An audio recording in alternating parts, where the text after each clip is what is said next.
L'Amazonie brésilienne, en particulier l'État du Mato Grosso, est confrontée à des changements socio-environnementaux majeurs.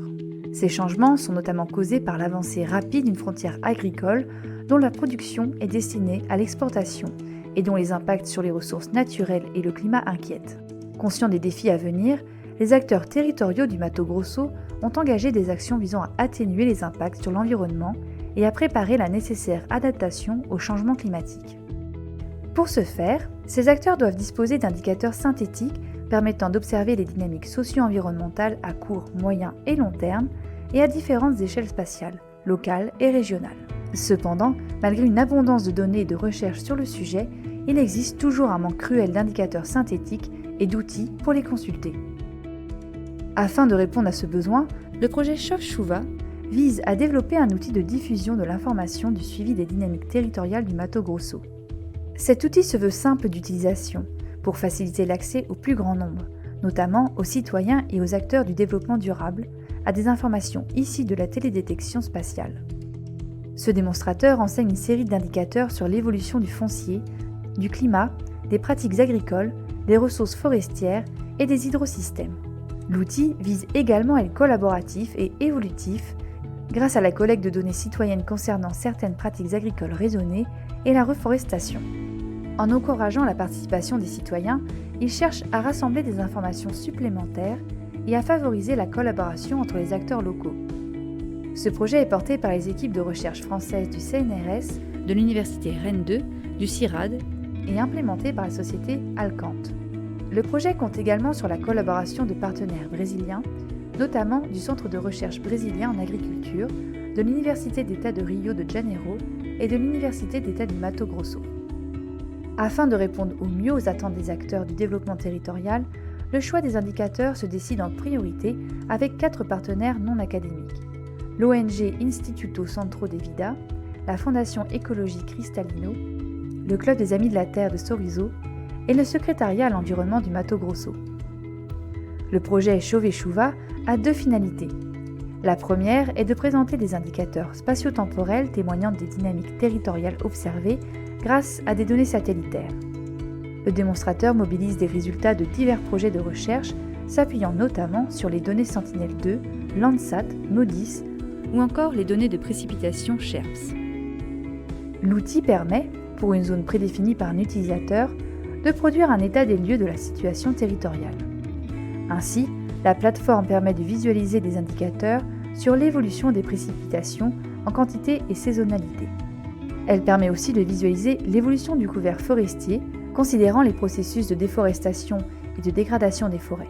Elle présente l'évolution de pression sur les ressources en eau sur le territoire en montrant la création de retenues d'eau ou la dégradation de la végétation le long des berges. Enfin, elle permet de visualiser l'évolution des surfaces agricoles et des pratiques associées. La seconde finalité est de pouvoir recueillir des données citoyennes pouvant être utilisées dans le cadre de futures recherches. Ainsi, l'outil offre aux utilisateurs la possibilité de localiser sur une image satellite les différents types d'utilisation des sols encouragés par le plan ABC, agriculture à faible émission de carbone. Cela comprend la localisation des parcelles utilisées pour les systèmes intégrés culture-élevage, ainsi que les zones dédiées à la reforestation. Générique, le projet est facilement transférable. L'espoir de voir son utilisation aux autres États d'Amazonie et permettre une meilleure gestion des forêts fait partie des objectifs du projet Chauve-Chouva. Du coup, la présentation va être assez rapide puisque ça se répète beaucoup, hein. Mais en gros, donc, c'est un projet qui porte vraiment sur l'état du Mato Grosso, qui est au sud de l'Amazonie brésilienne. C'est un état qui est très grand, hein, vous voyez, ça fait 906 000 km², et qui a l'interface entre les forêts amazoniennes au nord et puis les cerrados au sud. Il y a aussi le Pantanal, donc la plus grande zone humide du monde, vraiment au sud. Et c'est un état, donc sur la diapo suivante, c'est un état qui a été reconnu pour ses taux de déforestation très élevés, notamment dans les années 2000. Donc, suite à l'expansion du soja, principalement, donc des pâturages et du soja, donc une frontière agricole très active. Voilà, et donc, en fait, nous, ce qui nous intéresse, notamment à Rennes, mais on travaille sur Mato Grosso depuis les années 90 sur différents thèmes, sur le climat, donc notamment la variabilité climatique et le changement climatique, le suivi de la végétation naturelle, donc tout ce qui est déforestation et dégradation forestière, l'agriculture et les hydrosystèmes, Il y a beaucoup de politiques publiques qui sont mises en place au Mato Grosso pour essayer de limiter les impacts. Il y a beaucoup de politiques de l'avancée de la frontière sur l'environnement. Et donc, en fait, pour suivre toutes ces politiques, il y a besoin d'indicateurs. Et donc, l'idée de cette plateforme-là, c'était de présenter des indicateurs. En fait, il y a beaucoup d'institutions qui produisent de la donnée, mais tout ça, c'est pas très centralisé, c'est pas très facile d'accès. Et donc, nous, on travaille avec les partenaires locaux pour produire ces indicateurs, centraliser les données et puis produire les indicateurs de manière simple. Donc, alors, si tu peux passer ensuite un peu là. Voilà, donc ça, c'était les différentes politiques publiques mises en place. Encore. Et voilà, donc l'idée d'origine, c'était de faire une plateforme simple où en fait les gens pourraient définir une zone d'étude et on va produire des indicateurs sur l'agriculture, le climat, les forêts, les hydrosystèmes, et puis aussi faire une plateforme de collecte de données citoyennes. Donc les partenaires de ce projet, ils ont été présentés dans la vidéo. Il y a des partenaires académiques français et brésiliens. Donc c'est financé par le CNES. Et le partenaire privé, c'est Alcante, donc une société qui est basée à Rennes. Et donc, on a des partenaires non académiques, qui sont notamment le secrétariat à l'environnement du Mato Grosso, des ONG, associations, donc l'ONG ICV, Instituto Centro de Vida, le Club des Amis de la Terre de Sorriso et la Fondation Écologie Cristalino. En fait, c'est intéressant parce que ces 4 partenaires, tout le monde parle en fait de développement durable et d'environnement, mais avec des visions très différentes. Par exemple, le Club des Amis de la Terre, c'est surtout des producteurs de soja qui essayent de mettre en place des pratiques un peu plus raisonnées. Et la Fondation Écologie Cristalino, c'est vraiment une zone protégée de forêt. Donc, ils parlent des mêmes choses, mais en fait, ils n'ont pas les mêmes objectifs. Et donc, la plateforme, ça se veut aussi un outil pour échanger en fait, sur les données spatiales et l'environnement. Mais la plateforme est ouverte à tout le monde, à tous les citoyens. Et donc, on a des partenaires non académiques, qui sont notamment le secrétariat à l'environnement du Mato Grosso, des ONG, associations, donc l'ONG ICV, Instituto Centro de Vida, le Club des Amis de la Terre de Sorriso et la Fondation Écologie Cristalino. En fait, c'est intéressant parce que ces 4 partenaires, tout le monde parle en fait de développement durable et d'environnement, mais avec des visions très différentes. Par exemple, le Club des Amis de la Terre, c'est surtout des producteurs de soja qui essayent de mettre en place des pratiques un peu plus raisonnées.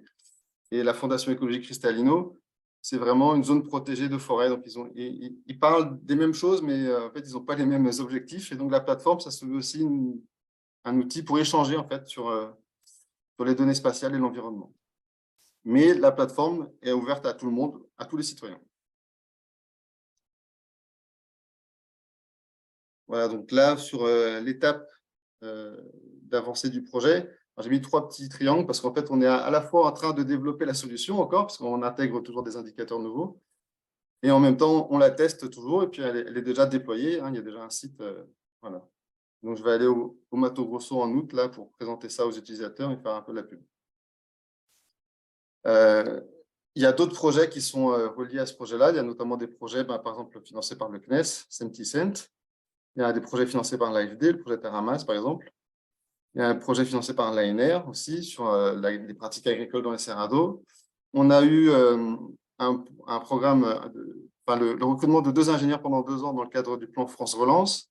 Il y a une thèse sur Pantanal qui a débuté aussi, donc financée par le CNES, qui a débuté en mars. On va essayer de pérenniser ce projet-là à plus long terme, notamment via la création d'un laboratoire commun avec Alcante. Donc là, il faudrait qu'on soumette en septembre.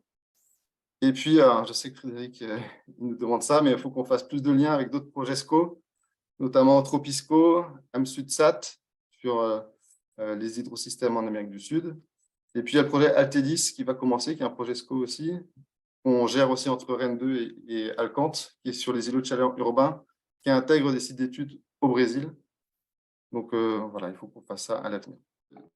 Ça va, vous voyez? Oui. Donc, en fait, la plateforme, voilà, quand on se connecte, on arrive directement sur cette carte du Mato Grosso avec un fond Sentinel-2. Alors, ici, à droite, on a quelques infos sur le projet, les données utilisées, etc. Et à gauche, on a en fait toutes les couches qui ont été intégrées. Donc, des couches qui portent à la fois sur le foncier, que ce soit les terres indigènes, les unités de conservation. Alors, le CAR, pardon, ça c'est le cadastre. Donc, c'est quelque chose qui est assez nouveau, Mato Grosso, ils essaient de faire un cadastre. Donc, ici, on a le CAR qui est validé. On a les zones d'utilisation du sol consolidées, en fait, qui est une carte qui est importante parce que c'est la carte d'utilisation du sol de 2008 et qui sert de référence légale pour dire ce qui est défriché après, en fait, est interdit. Donc, c'est une carte qui est importante, qui était en shapefile sur le site du secrétariat à l'environnement, mais qui n'était pas facile d'accès, on va dire. Là, c'est accessible. On a des cartes, décocher ici un peu. On a des cartes d'utilisation du sol produites par le MAP Biomasse, un projet brésilien, donc, qui permettent de suivre ici, par exemple, en 85, ici en 2021, l'évolution de l'utilisation du sol au cours du temps. On a des données climatiques, donc des données SHIRPS, ici. On voit ici, par exemple, les précipitations moyennes annuelles sur la période 81-2022. On a des informations sur l'agriculture. Alors, on n'a pas encore tout intégré, hein, mais c'est bon, voilà, en cours de déploiement. Ici, par exemple, c'est des pivots d'irrigation, les couleurs correspondant à différentes dates. On a également des informations sur la déforestation. Donc, ça, c'est des produits officiels de déforestation de l'INPE. On a des informations sur les feux, donc via les produits GLAD. Et ici, la dégradation forestière, en fait, via les produits TMF du JRC. On peut voir l'évolution notamment de l'exploitation du bois au cours du temps. Pour montrer que ce n'est pas juste un front pionnier avec de la déforestation, mais il y a aussi beaucoup de dégradation forestière. Et on a intégré également des données d'hydrologie, notamment toutes les sources du Mato Grosso. Alors, vous voyez, ça en fait beaucoup. Et les cours d'eau. Alors, si je zoome, long à charger parce qu'il est très lourd le fichier. Voilà. Et donc tout ça, pareil, c'est des données qui sont très difficiles d'accès quand on n'est pas spécialiste en SIG, on va dire. Et donc nous, le but du jeu, c'était vraiment de les rendre faciles d'accès. Et donc ensuite, on peut sortir des indicateurs, donc soit à l'échelle d'une commune. Par exemple, ici, je vais choisir la commune de Sorriso. Et on peut montrer certains indicateurs sur, par exemple, le foncier, combien de fermes ont été validées dans le cadastre, sur l'utilisation du sol, l'évolution de l'occupation du sol. Donc, on voit bien le processus de déforestation depuis 1985 et l'avancée de l'agriculture. Ici, on a à peu près 65% d'agriculture et 23% de forêt. Le climat, donc par exemple, l'évolution des précipitations annuelles. Ici, ça varie par exemple de 1656 mm à plus de 3000. Ça, c'est important pour les agriculteurs, notamment. Les moyennes pluviométriques par mois. On a également les dates de début et de fin des pluies. Ça, c'était issu de recherches qu'on avait menées il y a 5-6 ans. Par exemple, ici, la saison des pluies, elle dure du 23 octobre au 8 avril, par exemple. Donc, ça nous permet de montrer un peu cette variabilité climatique. Des indicateurs sur les événements extrêmes, les événements climatiques extrêmes. Donc ici, par exemple, le nombre de jours de pluie à plus de 20 mm. On a les tendances qui se mettent en place. Donc, on voit qu'il y a un changement climatique qui apparaît, dans cette zone-là, en tout cas. Au niveau agriculture, on a par exemple l'évolution des simples et des doubles cultures. Donc, c'est un processus d'intensification agricole. Par exemple, à Sorriso, en 2001, il y avait 77% des zones cultivées qui étaient en fait en simple culture, donc une seule culture de soja. Et on se rend compte qu'on est à 87% de double culture en 2017 ici, donc notamment soja, coton, soja, maïs. Donc, il y a un processus d'intensification qui est très fort et qu'on observe aussi sur l'irrigation. Par exemple, en 2000, on avait 1500 hectares irrigués, soit 13 pivots d'irrigation, et en 2017, on en a 151, et on est en fait à plus de 20 000 hectares. Donc, ça permet de suivre un peu ces dynamiques-là. Ici, on a la déforestation. Donc là, on va intégrer d'autres indicateurs sur la dégradation forestière, notamment l'exploitation du bois. Et puis, ça permettrait aussi de comparer, par exemple, si on a la déforestation des données TMF, et on voudrait comparer aussi avec des données officielles du PRODES, de l'INPE. Et en hydrologie, on a par exemple ici la longueur totale des cours d'eau, le nombre de sources dans la zone, par exemple. Et donc tout ça, on peut aussi le faire en délimitant une zone. Par exemple, ici, je peux sélectionner une ferme, mettons ici. Voilà. Donc tous ces indicateurs-là, hydrologiques, je peux les ressortir pour ma zone en particulier. Voilà. Ici, donc j'ai une source et 38 km de longueur de cours d'eau. Donc là, on va essayer d'intégrer aussi d'autres indicateurs sur le nombre de retenues d'eau, etc. Et la position de ces retenues d'eau par rapport au cours d'eau. Et voilà, ça c'est en cours. Et donc, ce qui nous intéressait aussi, c'était de pouvoir collecter des données. En fait, au Mato Grosso, il y a des sujets un peu sensibles qui sont la reforestation, la mise en place de pratiques agricoles raisonnées comme l'intégration culture-élevage. Enfin, sensible dans le sens où voilà, il y a des efforts qui sont faits, mais en fait, c'est très difficile d'avoir des données. Et donc, on voudrait que l'outil soit aussi une plateforme de collecte d'informations, de données citoyennes. Donc ici, on a donné l'opportunité aux personnes qui vont sur le site de choisir, par exemple, moi, je veux indiquer qu'il y a une parcelle où j'ai fait de l'intégration culture-élevage. Donc, je peux dessiner ici un polygone en disant, par exemple, ici, je fais de l'intégration. Je limite ici. Alors voilà, là, on a un petit bug, mais ça va passer. Il faut qu'on le résolve. Et ici, en fait, voilà, je peux dire, par exemple, je fais de l'intégration culture-élevage depuis 2015, par exemple, sur une surface de tant d'hectares. Et en fait, nous, on va pouvoir récupérer toutes ces données-là et peut-être, notre espoir, ça serait de pouvoir s'en resservir pour faire d'autres recherches par la suite, quoi. Donc là, c'est un peu la partie exploratoire, cet aspect collecte de données citoyennes. On va voir comment ça se passe. Donc, en fait, voilà un peu les différents modules Mm. de la plateforme. On a quelques questions en ligne. Je ne sais pas Ouais. si tu veux les prendre maintenant. Ouais, très bien. Je pense avoir à peu près tout présenté. Il y a les collègues de Alcante qui sont là aussi. J'ai vu qu'ils étaient connectés. Si j'ai oublié quelque chose, n'hésitez pas à intervenir aussi. Super. On a une première question de Thierry qui demande si c'est possible de préciser la source des données météo. Voilà, là, c'est les données SHERPS, les données de précipitation SHERPS. D'accord. Mm. On a d'autres questions de Félicien. Pourriez-vous, s'il vous plaît, détailler la remontée des données citoyennes dont vous avez parlé, qui j'imagine implique des données locales? Alors, préciser dans quel sens? Si vous voulez débloquer votre micro, Félicien. Oui, bonjour Damien, merci pour votre Bonjour. présentation. C'est simplement, vous en avez un petit peu parlé brièvement, donc je voulais mieux comprendre ce que vous mettez derrière ce terme et sur la partie du projet que vous n'avez pas encore peut-être développée ou décrite de cette Ouais. partie du projet. Que ce soit des ambitions peut-être à moyen terme ou est-ce que c'est peut-être sur une seconde phase du projet SCO? Non, Merci. en fait, voilà, merci pour la question.